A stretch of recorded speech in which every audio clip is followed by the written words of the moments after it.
नमस्कार साथियों, स्वागत है आपका अपने यूट्यूब चैनल विद्या संचार क्लासेस में। आज हम अपने इस वीडियो में दक्षिणी अमेरिका महाद्वीप में नदियों को देखेंगे। पिछली क्लास में हम लोगों ने पर्वत और पठार को देखा था। अगर आप लोगों ने उस क्लास को नहीं देखा तो एक बार ज़रूर देखें और आप सब लोगों से आग्रह है कि वीडियो को पूरा देखा करिए और अच्छा सा कमेंट किया करिए। तो आइए देखते हैं इस महाद्वीप में नदियों को हम लोग। दक्षिण अमेरिका महाद्वीप में ये जो देश है ये कोलंबिया है। कोलंबिया में एक उत्तर दिशा की तरफ एक नदी बहती है। उस नदी का नाम है मैग्डलेना नदी। कौन सी नदी? मैग्डलेना नदी। ये उत्तर की तरफ प्रवाहित होती है। कहाँ से निकलती है? ये एंडीज पर्वत से ही निकलती है और इसके मुहाने पर दो बंदरगाह शहर हैं। एक है बैरन किबला शहर है और एक है कार्टाजिना बंदरगाह है। ये दोनों जो बंदरगाह है ये नदी के मुहाने पर स्थित है। आगे चलते हैं वेनेजुएला में। वेनेजुएला में ऊपर के उत्तर और पश्चिम दिशा में एक झील पाई जाती है। इस झील का नाम है माराकैबो झील। माराकैबो झील जो है ये दक्षिण अमेरिका की सबसे बड़ी झील है और ये झील अब क्षेत्र में तेल के विशाल भंडार पाए जाते हैं। वेनेजुएला की ये झील तेल के भंडार के लिए जानी जाती है। इस झील को तेल के भंडार के कारण इस झील को तेल झील भी कहा जाता है। वेनेजुएला की राजधानी काराकस है। काराकास तटीय समुद्र तटीय शहर है। इस क्षेत्र में भी तेल के भंडार पाए जाते हैं और ये बंदरगाह शहर भी है। वेनेजुएला में ही एक नदी बहती है, ओरनिको नदी। कौन सी नदी? ओरनिको नदी। ये गुयाना उच्चभूमि से निकलती हुई नदी कोलंबिया में बहते हुए फिर वेनेजुएला से बहते हुए अटलांटिक महासागर में गिर जाती है। अटलांटिक महासागर में गिर जाती है। ओरनिको नदी की एक सहायक नदी है, दक्षिण दिशा से आती है। इसका नाम है कैरोना नदी। कौन सी नदी है? कैरोना नदी। और कैरोना नदी पर ही वेनेजुएला में एक जलाशय है। इस जलाशय का नाम है गुरी जलाशय। कौन सा जलाशय? गुरी जलाशय। और कैरोना नदी की एक सहायक नदी है चुरुन नदी। कौन सी नदी है? चुरुन नदी। आप लोग छोटी सी नदी है चुरुन नदी। और चुरुन नदी पर ही ये जो चिन्ह जैसे आकृति बना हुआ है ये एंजिल जलप्रपात है। एंजिल जलप्रपात दुनिया का सबसे ऊंचा जलप्रपात है। कहाँ पे है? वेनेजुएला में है। एग्जाम में क्वेश्चन पूछता है कि किस नदी पर है, तो कभी कभी कैरोना नदी भी देता है तो कैरोना मानिए, और कभी कभी कैरोना चुरुन नदी जब नहीं देगा तब आप कैरोना में, लेकिन अगर चुरुन नदी दिया है तो आप चुरुन नदी मारेंगे। और कैरोना किसकी सहायक नदी है? ओरनिको की। और कैरोना की सहायक नदी क्या है? चुरुन नदी। और चुरुन नदी पर ही दुनिया का सबसे ऊंचा एंजिल जलप्रपात है। एग्जाम में कई बार क्वेश्चन पूछा गया है। आगे देखते हैं अमेजन नदी। अमेजन नदी पेरू के एंडीज पर्वत से निकलते हुए ब्राजील से बहते हुए ये अटलांटिक महासागर में गिर जाती है। अमेजन नदी दुनिया की दूसरी सबसे लंबी नदी है। लगभग 6400-6500 किलोमीटर इसकी लंबाई है और अपवाह की दृष्टि से दुनिया की सबसे बड़ी नदी है। अपवाह की दृष्टि से सबसे बड़ी नदी है। अमेजन बेसिन के क्षेत्रों में एक घास का मैदान पाया जाता है। उसका नाम क्या है? सेल्वा। सेल्वा घास का मैदान या सेल्वास। सेल्वा भी बोला जाता है और सेल्वास भी बोला जाता है। इससे अभी 2025 में पीसीएस के एग्जाम में इससे क्वेश्चन पूछा गया था। देखते हैं अमेजन नदी की सबसे लंबी सहायक नदी जो है वो है मडीरा नदी, जो इसके दाहिने तट से मिलती है। उसके बाद सेकंड नंबर की है निग्रो नदी, जो कोलंबिया से निकलते हुए एक शहर है मनोस शहर, उसके पास आके अमेजन नदी से मिल जाती है। बाएं तट की सबसे लंबी नदी निग्रो नदी है और दाहिने तट की मडीरा नदी। और इसकी सहायक नदियां जुरुआ नदी है इसकी सहायक नदी दाएं तट की, फिर पुरुष नदी है दाएं तट की, बाएं तट की एक नदी है निग्रो के नीचे जापुरा नदी है, और सबसे पूर्व में एक नदी है जिंगू नदी। ये उत्तर की तरफ बहती हुई अमेजन नदी में मिल जाती है। अगर आपको अमेजन नदी की सहायक नदियों का पश्चिम से पूर्व की तरफ क्रम पूछ ले तो कौन कौन सा होगा? सबसे पहले जुरुआ नदी आएगा, उसके बाद जापुरा नदी आएगा, जापुरा नदी के बाद पुरुष नदी, पुरुष नदी के बाद निग्रो नदी, निग्रो नदी के बाद मडीरा, मडीरा के बाद जिंगू नदी आएगा। तो आप लोग सहायक नदियां भी याद रखेंगे। आए दिन लगभग हर एक एग्जाम में यहाँ से क्वेश्चन जरूर आता है। और अमेजन नदी मुख्य रूप से कितने देशों में बहती है? पेरू और ब्राजील में। लेकिन अगर पूछा जाए ब्राजील की जो है अमेजन नदी अफवाह की दृष्टि से कितने के देशों में बहती है? तो लगभग 9 देशों में। कहाँ कहाँ? इक्वाडोर, इक्वाडोर में, Colombia, Venezuela, Guyana, Suriname, French Guiana, Brazil और बोलिविया में। क्यों आप इतने देशों में कैसे बहती है? क्योंकि अफवाह की दृष्टि में जो नदियां शामिल की जाती हैं उसमें मुख्य नदी जो होती है वो तो होती ही है, उसकी सहायक नदियों को भी उसमें शामिल किया जाता है। इन सहायक नदियां और मुख्य नदी को मिलाकर जितना क्षेत्र बनता है वो उस नदी का अफवाह क्षेत्र होता है। आगे ब्राजील में ही एक नदी बहती है पूरब की तरफ, ब्राजील के पठार से निकलती हुई, ब्राजील उच्चभूमि से निकलती हुई साउ फ्रांसिस्को नदी। ये साउ फ्रांसिस्को नदी ये अटलांटिक महासागर में गिर जाती है। साउ फ्रांसिस्को में ही एक जलाशय पाया जाता है, उसका नाम है जोवी डिन्यो डिल्यो जलाशय पाया जाता है। आगे देखते हैं। पेरू, पेरू देश है, ये बोल्विया है। पेरू और बोल्विया के देश की सीमा पर एक झील पाई जाती है, टिटिकाका झील, जो सर्वाधिक ऊंचाई पर स्थित नौगम्य झील है। बोल्विया में ही एक झील पाई जाती है, पोपो झील। कौन सी झील? पोपो झील। आगे देखते हैं। पराग्वे नदी, पराग्वे नदी जो है ये ब्राजील ब्राजील और पराग्वे के बीच सीमा बनाते हुए पराना नदी में आके अर्जेंटीना और पराग्वे की सीमा पर मिल जाती है। पराना नदी जो है, पराना नदी देखते हैं। पराना नदी ये ब्राजील ब्राजील और पराग्वे के बीच सीमा बनाती है। फिर अर्जेंटीना और पराग्वे के बीच सीमा बनाते हुए और फिर अर्जेंटीना में प्रवाहित होते हुए रियो डी प्लाटा की खाड़ी में गिर जाती है।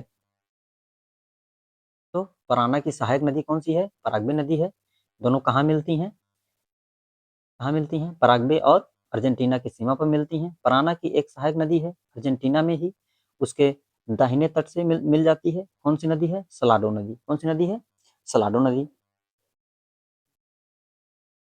फिर एक नदी है इसका नाम है उरुग्वे नदी। उरुग्वे नदी, तो उरुग्वे नदी ब्राजील से निकलती हुई ब्राजील और अर्जेंटीना, ये वाला जो क्षेत्र है ना, ये अर्जेंटीना वाला क्षेत्र है। इधर थोड़ा सा घुसा हुआ क्षेत्र है ब्राजील में, अर्जेंटीना का क्षेत्र है। तो उरुग्वे नदी ब्राजील और अर्जेंटीना के बीच सीमा बनाते हुए फिर इधर एक देश है जो छोटा सा, ये उरुग्वे है। उरुग्वे और अर्जेंटीना के बीच सीमा बनाते हुए रियो डी प्लाटा की खाड़ी में गिर जाती हैं। तो रियो डी प्लाटा की खाड़ी में दो नदियां गिरती हैं, एक एक नदी है पराना नदी और एक नदी है उरुग्वे नदी। एग्जाम में ये दोनों नदियां कई बार पूछे गए हैं। पराना नदी पर ही एक प्रपात है, गुएरा जलप्रपात। गुएरा जलप्रपात है। गुएरा जलप्रपात अब इस टाइम अस्तित्व में नहीं है। क्यों अस्तित्व में नहीं है? क्योंकि पराना नदी पर ही एक बांध पाया जाता है, वो इटैपू बांध। जब इटैपू बांध का निर्माण हुआ तो इस बांध के निर्माण होने से गुएरा जलप्रपात का अस्तित्व खत्म हो गया। उसके बाद ये अर्जेंटीना और ब्राजील की सीमा पर एक और जलप्रपात पाया जाता है। इस जलप्रपात का नाम है इगुआक जलप्रपात। कौन सा जलप्रपात? इगुआक जलप्रपात। ये दोनों क्वेश्चन एग्जाम में कई बार पूछे गए हैं। आगे आते हैं। अर्जेंटीना में दो नदियां हैं। एक नदी है कोलोर कोलोराडो नदी, ये एंडीज पर्वत श्रृंखला से निकलते हुए अटलांटिक महासागर में गिर जाती है। और उसके नीचे एक नदी है निग्रो नदी। निग्रो नदी भी अटलांटिक महासागर में गिर जाती है। तो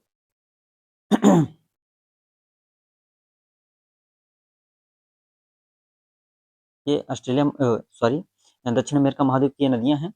आप मैप के माध्यम से अगर इन नदियों को देखेंगे तो आपको ज़्यादातर चीज़ें मैप को देखते हुए याद हो जाएंगी और एग्जाम में क्वेश्चन गलत होने के चांस बहुत कम रहेंगे।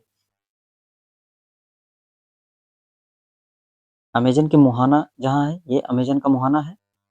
यहाँ पर एक द्वीप पाया जाता है कराका द्वीप। अमेजन के मुहाने के पास ही द्वीप पाया जाता है कराका द्वीप। अमेजन नदी जो है ये भूमध्य रेखीय क्षेत्र में गुजरता है। नदी भूमध्य रेखीय क्षेत्र से गुजरने वाली नदी। क्यों नदी भूमध्य रेखीय क्षेत्र से गुजरती है? क्योंकि भूमध्य रेखा इक्वाडोर, पेरू और ब्राजील से होते हुए अमेजन नदी के उत्तर से ही गुजरती है। क्योंकि अमेजन नदी काटती भी है, एक बार भूमध्य रेखा को काटती भी है। और इसी कारण इस क्षेत्र में, अमेजन नदी के क्षेत्र में ही अमेजन वर्षा वन भी पाए जाते हैं।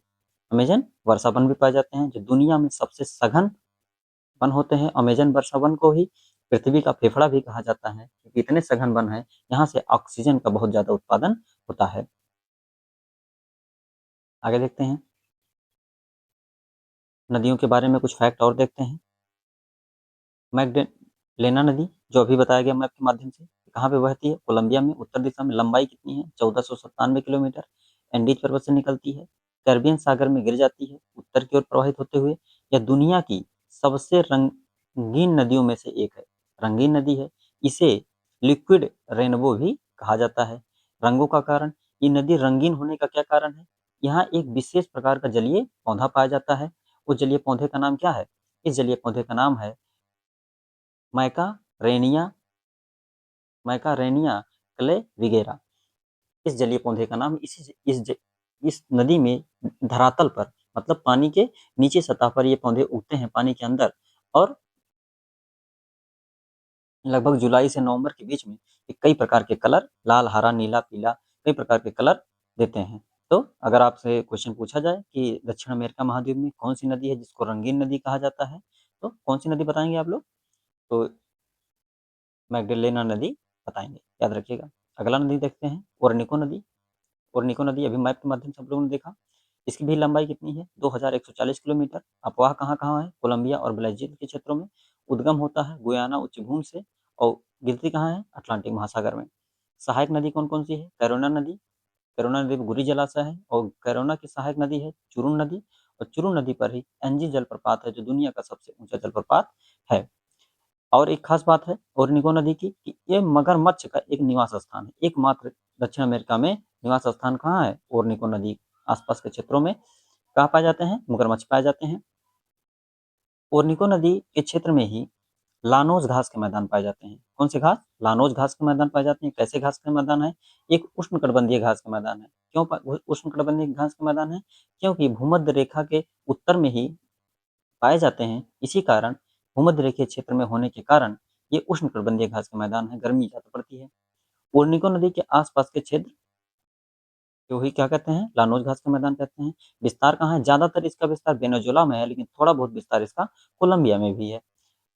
खास क्यों है? विविध वन्य जीव पाए जाते हैं यहाँ पर, जैसे जगुआर जैसे जीव भी यहाँ पाए जाते हैं। जगुआर उसमें भी शामिल है, जैसे बिग कैट अलायंस, जिसकी भारत 2026 में बैठक कर होगा, आयोजन होगा। तो उसमें 7 प्रकार जातियां हैं चीते की, तो उसमें जगुआर भी एक है, चीते की ही मतलब बिल्ली की ही एक प्रजाति है, वो पाया जाता है यहाँ पे। और कृषि के लिए महत्वपूर्ण घास का मैदान है ये। अगला देखते हैं अमेजन नदी के बारे में। तो अमेजन नदी लगभग 6500 किलोमीटर लंबाई की है, दुनिया की दूसरी सबसे लंबी नदी है, लेकिन अपवाह की दृष्टि से सबसे बड़ी नदी है। मुख्यतः पेरू और ब्राजील में प्रवाहित होती है, लेकिन अपवाह के क्षेत्र से देखा जाए तो लगभग 9 देशों में प्रवाहित होती है। कहाँ कहाँ? Ecuador, Colombia, Peru, Brazil, Guyana, Suriname, French Guiana और बोलिविया क्षेत्र में। सहायक नदी कौन कौन सी है? पश्चिम से पूर्व की तरफ देखेंगे आप, जुरुआ नदी है, जापुरा नदी है, पुरुष नदी है, नेग्रो नदी है, मडीरा नदी है, जिंगू नदी। मडीरा सबसे लंबी नदी है अमेजन की, तो आप लोग अमेजन की सहायक नदी जरूर याद रखेंगे। फिर है सेलवास घास के मैदान। सेलवास घास के मैदान अमेजन नदी क्षेत्रों में पाए जाते हैं। ये उष्णकटिबंधीय घास के मैदान है, क्योंकि हमें भूमध्य रेख क्यों उष्णकटिबंधीय घास के मैदान है? क्योंकि भूमध्य रेखीय जलवायु वाले घास के मैदान है ये।